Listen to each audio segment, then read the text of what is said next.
Hello and welcome everyone to the e-commerce made simple podcast and webinar. I'm very excited today because we are still on the energy wave of the Accelerate show, which happened in September 2026, and we were there with Avask. And today I'm very excited because I'm having Juan from Avask today. And so I've said your name, Juan, and I said Avask. Maybe we want to know a bit more about you and just a few words on Avask. Sure thing. Thank you very much, Jerome. So, as he mentioned, my name is Juan. I'm with the business expansion team here at Avask, and our company is really here to help businesses that are trying to go beyond borders. So, if you're trying to expand from one marketplace to another country, that's where we can help you and guide you. That's what we were at Accelerate for, really connecting with our sellers, with new sellers, trying to just get an idea as to how the whole environment is growing, how it's changing, and seeing how we can adapt and continue helping and serving our sellers. Great, exactly. That's what Avask is. And full disclaimer, Avask is a partner and has been for many, many years. So we're super happy. We work a lot together, so it makes a lot of sense to team up. And maybe you will understand a bit more through the webinar. So first, maybe to get into Accelerate, Juan, was it your first time as Accelerate? And could you maybe talk about or explain your experience of Accelerate for those who maybe doesn't don't know that show? Absolutely, yeah. And actually, it was my first show, and it was really exciting. It was really cool to see just all the people and getting to know some, not only the sellers, but also many of the different partners and members of the service provider network that Amazon has. So we were really getting a full exposure to an end-to-end solution for every seller. It was really exciting to get to speak to the people in person that we're so used to just communicating over the phone or via a video call, but also finding new partners that are able to, bridge the gap in those in that area, that gray area where we wouldn't necessarily be able to help it. And it was really, really, really exciting. I'll say that the amount of people and the amount of feedback that we get from these shows is always exciting. So seeing it for the first time in person was definitely uh, something to look forward to next year. Yeah, I agree with you that it's really interesting to see the energy, all the activity, and actually a lot of different parts of Amazon are there. Amazon advertising is there, obviously, but then Amazon global shipping, Amazon all the different, but like FBA, FBM, that like you could see all the different structures of Amazon, which I found was really interesting. And I remember we had a chat with a brand earlier on, and there was saying, okay, who should attend and what, and why. And for me, two profiles could attend. It's really you can have the very operational people who are handling Amazon on an operational level, like the brand managers or the e-commerce managers of brands coming in to solve problems because you can meet a lot of the executive, like not executive, but the different teams, the KYC teams, the different teams who are in charge of your accounts and really meet face to face, which in the real life doesn't happen really because they're all behind emails. That's a great thing. But you could also have the more strategic people coming in and to get new ideas on the trends, on what's coming up, and come home with like new ideas to push the business and push the teams towards different things. And I think that's super insightful. So you could have from the very operational to the very strategic, and even to the senior people who are not running Amazon to go there. I mean, when we saw the keynotes and the like, you see Andy Jassy, the CEO, speaking about the values and how Amazon goes, and then you've got the different teams presenting and like the AI and all those things, and it was an inspiration at least for me to come home and say, wow, okay, there's several concepts I took home and I applied straight away in the business. So that was great. One question for you, Juan. What was did you have a target? I obviously as a biz dev guy, you probably had sort of targets from the business point of view, but did you have any like personal targets or things and how did you achieve them?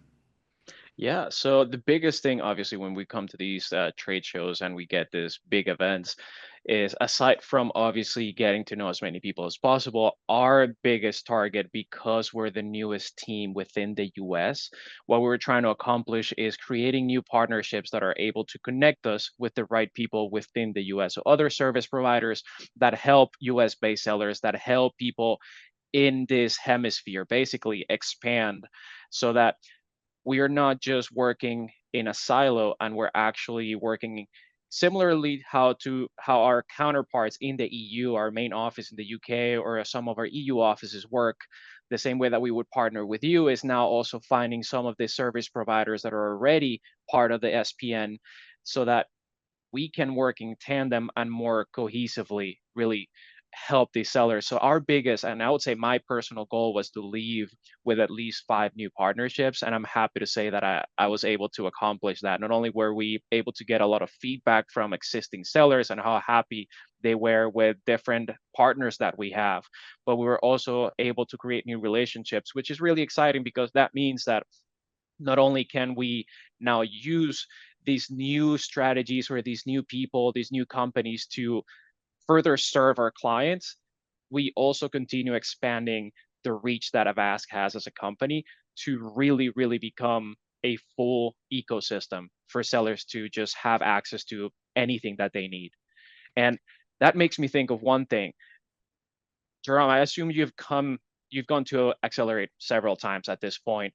What surprised you the most? What would you say has changed the most over this past couple of years that you have attended?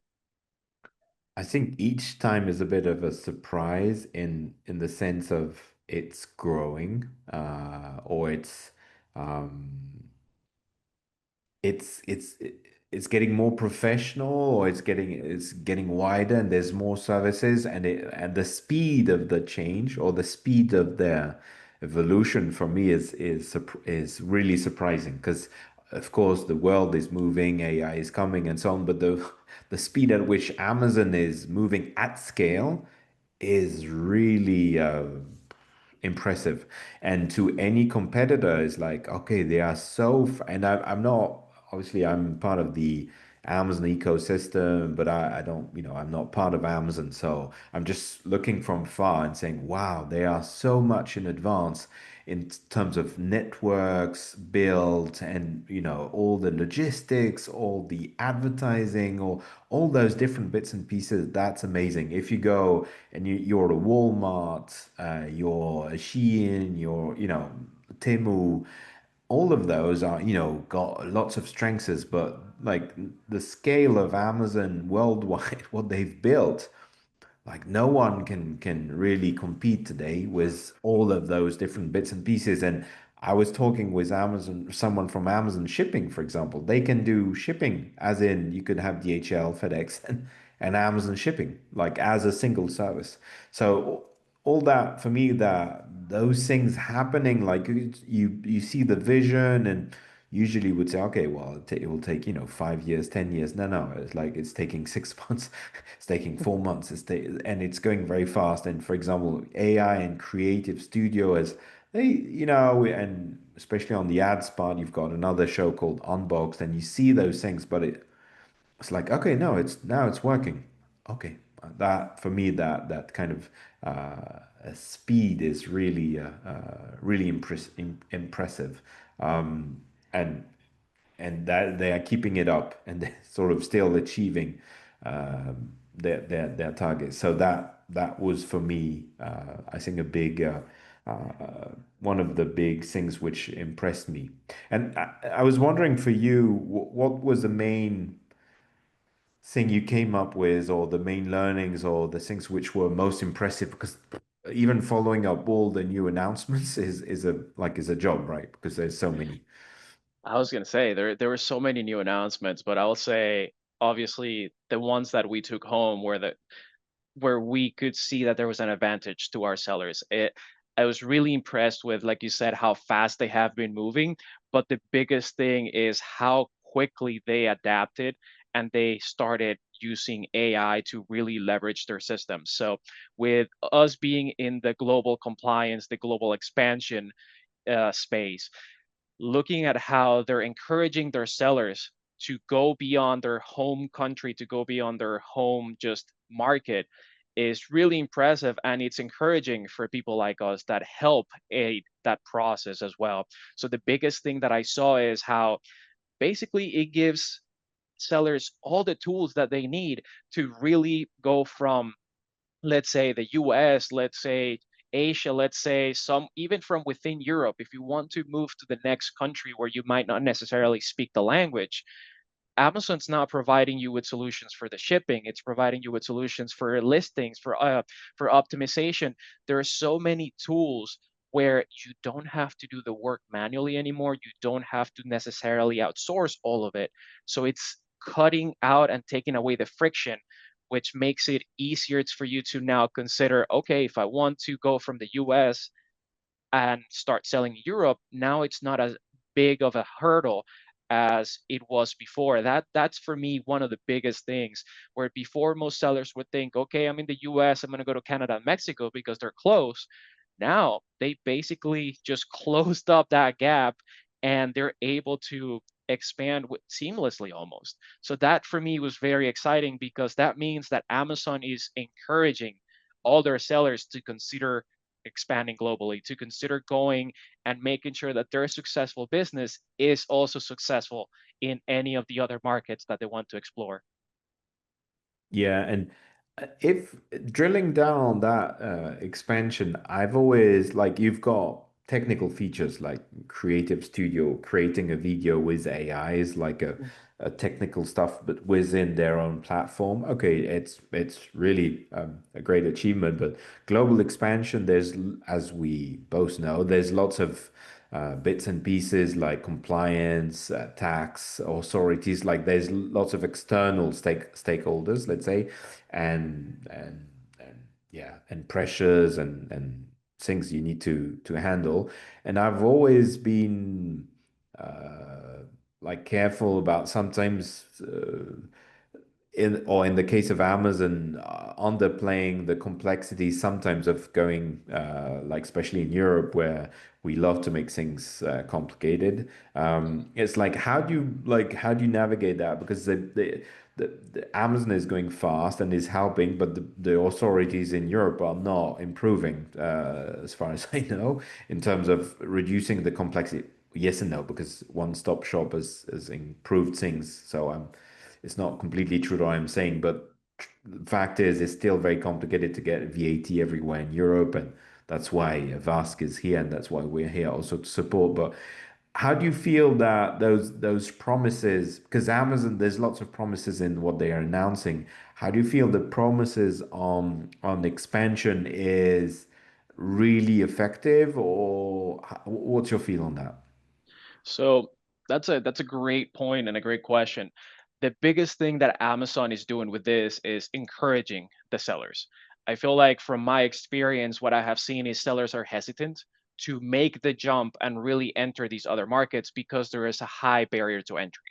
So what Amazon is doing is grabbing a barrier that's currently here and trying to lower it a little bit to make it more enticing and to invite people to, okay, take the leap. That's where we would come in and assist in that process because like you said, there are some processes that are a little bit more archaic. There are still some letters that need to be sent in the post. They need to be sent by mail, and when you have to ship something all the way to the US, it can be a hassle. It can take a long time. So that's why we exist, to help in that process and kind of bridge that technology gap, almost helping the tax authorities communicate properly and helping sellers feel that peace of mind. But I do feel like what Amazon is doing is just helping with the encouragement. I am giving you the tools, or I'm giving you solutions that you don't have to use, but can use so that you can more easily expand to these other markets. And that way, you're not having that friction just from the get-go of, oh, I have so much stuff to do. When you look at a checklist of everything that you have to do to properly expand or to properly open a market, obviously it can be overwhelming. So the fact that Amazon is now taking on and providing tools that help ease that checklist so that you have less stuff to do on your own, that's where I feel like the biggest difference is. Before, sellers would feel alone. They would need somebody to either hold their hand or a little push in the back to be like, okay, we're doing this. Because doesn't matter how successful you are in one country, it doesn't guarantee the same success if you don't try it. If you don't expand, there's no you like you can't do anything. You cannot sell if you don't have a presence. So the biggest thing that I feel is we're accomplishing with this is Amazon is now giving you tools to more easily start the process so that you don't feel like you're going at it alone. And then you have companies like ours that are able to also help with what's still old school about the process. Like you said, the VAT registrations, and Europe has made strides with the OSS and the IOSS programs, where obviously you can simplify a lot of the processes, but it has to continue evolving. And in an effort to keep the pace, Europe at some point is going to have to continue evolving, but they're going to do it at their own pace. When they see the need to evolve, they will. But for that to happen, I do feel like we need more sellers from around the world to continue showing interest and continue showing, hey, there's a need for you guys to bring everything up to this new era. So we see it with countries now sending some correspondence via email, which is unheard of in some other countries. So I do feel like they're making the right moves. Is it taking longer? Where it's really hard, like you said, to keep up with Amazon. You can't expect countries and you can't expect other companies to really follow the example of Amazon at all times. So I feel like that's where we have to understand the biggest difference. Amazon's moving at a pace that is probably not sustainable for many other entities and many other just companies as a whole. And when you look at the tax authorities, they have other responsibilities as well, not just e-commerce. So thinking that they would move as quickly as Amazon is not realistic, but I do feel like they're going in the right direction and there is some light at the end of the tunnel, if you will. With that, it makes me think from the conversations that you had during Accelerate, what were some of the highlights? What did you find out that people were either struggling with, looking for help with? What was the main thing people were looking for when speaking with your team? So that's also the beauty of Accelerate. There's lots of sellers, like lots and lots of sellers, and eager to learn. That was one of the things, one of my learnings. And we had a speaking slot with Alexandra where we spoke together about, okay, how to expand. There was loads of people listening, but then when I was walking around, there was all the topics, and like all of them were really loaded with people interested to learn. So when you get closer to them, say, okay, are you expanding? This is not right now, but I really want to get prepared to learn. So the number of topics is like in line with the complexities of e-commerce, right? It's like between compliance, advertising, shipping, logistics, supply chain, taxes, and so on. So I think I couldn't feel one specific topic which was the main topic.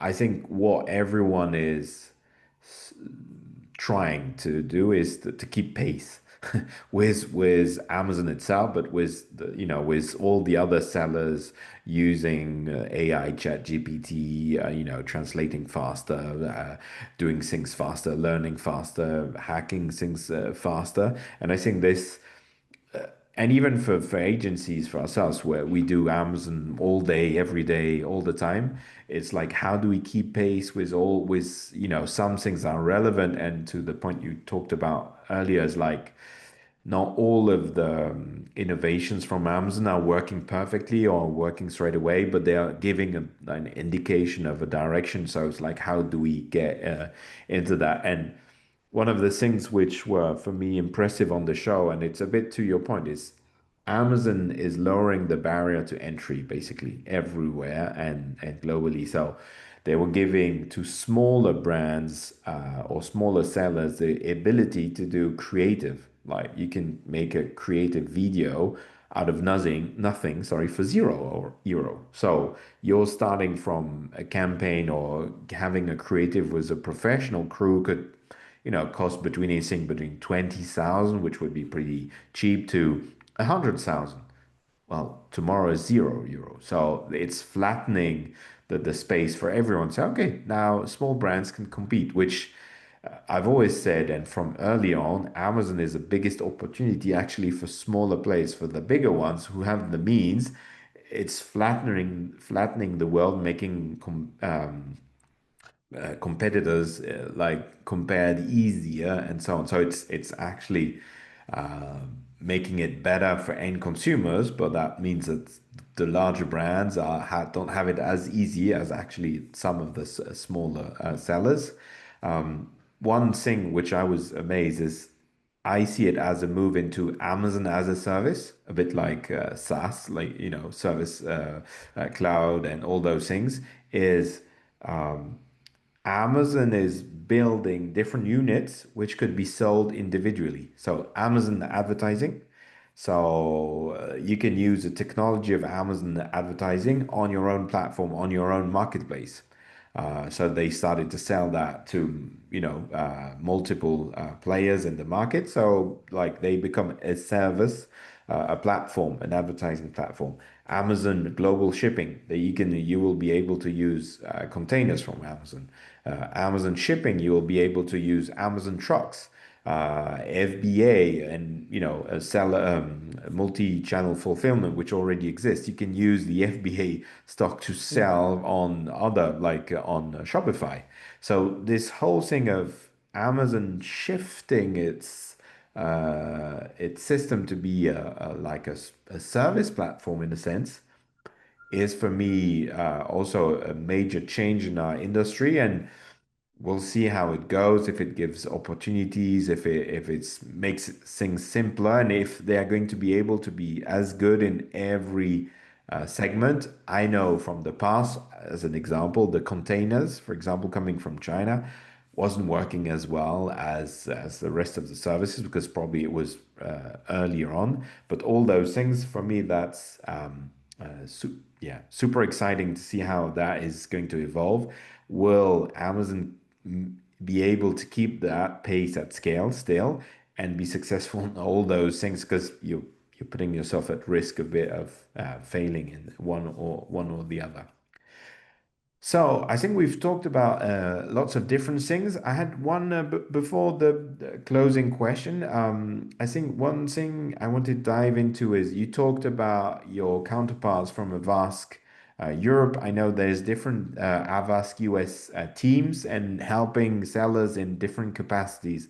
Could you explain what your team in the US does and the other team in the US does, maybe? Absolutely. Yeah, 100%. So our team currently, we have two main offices within the US.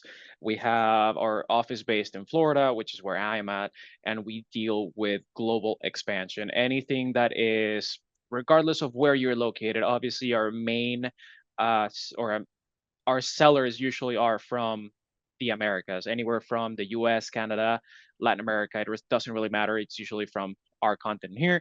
And they're trying to expand into any other markets abroad, whether it be a country in Europe, the UK, Australia, Saudi Arabia, Japan, you name it. That is our main purpose, is that expansion, the VATs, the GSTs, all the different tax names that we have around the world.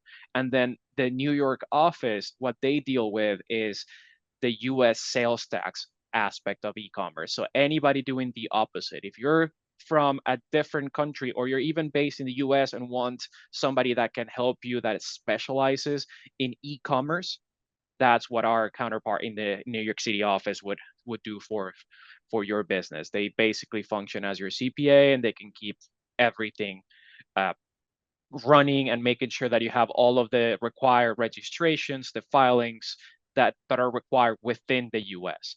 Then obviously we have those European offices, and we even have our office in China that deals with anything in that side or that time zone of the world. Because what we're trying to accomplish is there are so many sellers all around the world that we cannot all fit into one time zone.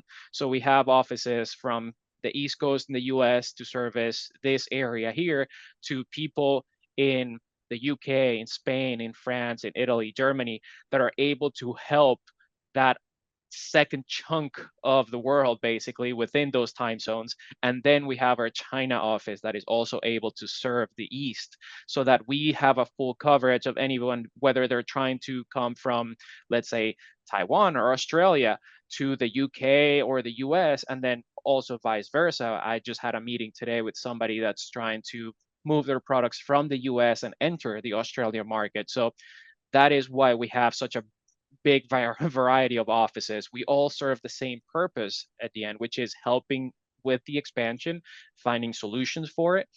But we're just trying to accommodate for time zones. We're trying to be able to really help so that you don't have to get accustomed to us or accommodate us. We want to accommodate you. Great. So customer service at heart. A final one on the Vask again is there's been a big celebration in China last week. Lots of pictures were popped up on LinkedIn. Do you want to say a bit more about what was it all about? Yeah, so we were celebrating our anniversary over there. So it's a big milestone. As a company, we have been able to serve many, many sellers. And honestly, the biggest accomplishment is just how long these offices have been running and how blessed we are, how successful we have been, because our success means that our sellers are being able to open these new markets. They're able to find success in these new places, and they continue to expand because it all starts with that first leap of faith. In, let's say, you're expanding into Europe and you pick that one country, and it shows that your decision now has paid off. So you're looking to further expand into newer markets. And that is the fact that our office is now turning 10 over there, that they have this big event where they're celebrating just how much they have been able to not only accomplish but help and serve, is really what is exciting. And it's something for some of the newer offices and some of us in this side to really look forward to and to aim to really uh, to accomplish. What I'm trying to say here is our goal with, let's say, the Florida office, which is probably the newest one at this point, is to really replicate the level of service and the level of accomplishments that some of these other offices are having, so that we can properly serve our clients. That that celebration is a testament to just the amount of effort that people like Melanie and Angela's have put into serving not only Amazon sellers, but like you said, e-commerce sellers around the world. And if I'm not mistaken, they were it was a birthday with 10 years anniversary of Vask in China, right? Because Correct. Vask itself is 15 years old, if I remember well, from our discussion. And like we just are about to feast our 13th anniversary. So Vask started 2 years earlier than us, but like it's in the e-commerce world a long time, and like Vask is one of those people who've been a long time around. So maybe to close our discussion, we could have a maybe around what was most impressive for you, or how do you see the future of it going, or like did you get any feeling about where things are going and prospect ideas? Yeah, I'm gonna piggyback off of what you said. It was really exciting seeing the speed at which Amazon is growing, and it makes me excited for next year's Accelerate, because now that they're leveraging AI, now that they're going, like you said, it makes me think back to how when they came out with AWS, with Amazon Web Services, that now it's used basically for any kind of application. Now I see all of these other services, like you mentioned, that they're going to slowly start working out the kinks and start rolling them out for any industry. So it's exciting to be in this position where we get to see it from basically its birth, its inception, and now how it's going to grow through the next couple of years. So it's really, really, really a very exciting place to be at, because we get to see not only Amazon grow, but we get to see those sellers that are able to harness that and take the bull by the horns and run with it as fast as they can, and how they grow by using this. So I guess my biggest takeaway, or the thing that impacted me the most, is just the ability that we have with leveraging the tools that come out. Having that early adoption makes all the difference. So seeing how all of these services that Amazon is now providing, getting to understand them properly and starting implementing them within your business, I'm really, it just makes me wonder how much growth can happen from this September till next for all the sellers that we met this year, where they're going to be at in a year's time, where Amazon is going to be at in a year's time, and where you and I are going to be at in a year's time, because our companies have to continue growing and adapting to try and follow Amazon's pace and try to adapt to the new needs that these sellers have, because all these new services now are going to raise new questions, new service requirements, new needs that we may not have seen in the past. So it's a really cool place to be. It's a really, really exciting moment, to be completely honest, especially as a first time attendee. What about you? I want to hear what was, or what excites you the most? What do you think can change the most in this next year? Well, it's I think I we're very aligned, and the key one of the key things you said is that the barrier which has been lowered. Like if in terms of strategy, it means Amazon has made it much easier. And I often say when I started working, I was doing distribution, and the barrier to entry to the market was the buyer. You couldn't get you had a like a Walmart buyer, or you had a Carrefour buyer, or you have a Boots buyer. Like you had a buyer who was the one who would decide the life or death of your products, more or less. Amazon started and said, no, no, no, you know what? I'll list every product. So the barrier to entry was lowered and was at a different stage, and they're sort of lowering it lower and lower. And Yeah, that thing in itself is exciting because that means it changes and it gives different, depending on your size and your company DNA, let's say, different challenges. As a smaller, medium seller or brand, the challenge is okay, now you need to get going. You need to, yeah, move, take advantage of those things, spend the time a bit, learn, find the right partner, or, it's available, but you still need to do something about it and you still have to spend time. If you're on the larger scope of the teams, is that potentially your competitor will get even more nimble and even stronger. So what do you do about it? How do you become more agile yourself, which is a total different kind of challenge for a big beast, for example. So for me, it's to see how is this going to pan out? Like the big guys are going to be have to fight more and more, and the little guys will have more and more tools. But will they take benefit of them? Will they, what will happen of that? Alongside with the thing of Amazon evolving into a multi-service kind of offering, that indeed is like we'll see in 1 year how has that reshaped maybe the market and maybe how smaller brands emerge, and like Elf Beauty, for example, was a very big success in the US. It was a Amazon only, or Dude Wipes, for example, which is very well known in the US. It's like small brands, new innovations. Like they just go and they make something the audience or the customers love. Boom, they're very successful, and I find it super exciting because then it sort of reshapes the way business is done, and I think that's refreshing. It's a bit stressful especially for people who've got a business model and say, "Whoop, I need to modify it." But as you said, for us who are living through that, is like it's very exciting and it pushes us to be creative and as service providers also to see how we can help brands, sellers evolve in that space. That will be the few last sentences and few last words. Thank you very much, Juan. It was great to be with you on the show. It's great to be have had that session of okay, what we thought about the show, and I hope we'll bump into each other before Accelerate 2026. In the meantime, take care and take care, everyone, and see you soon. Bye bye. thank you very much, Ram. Have a good one.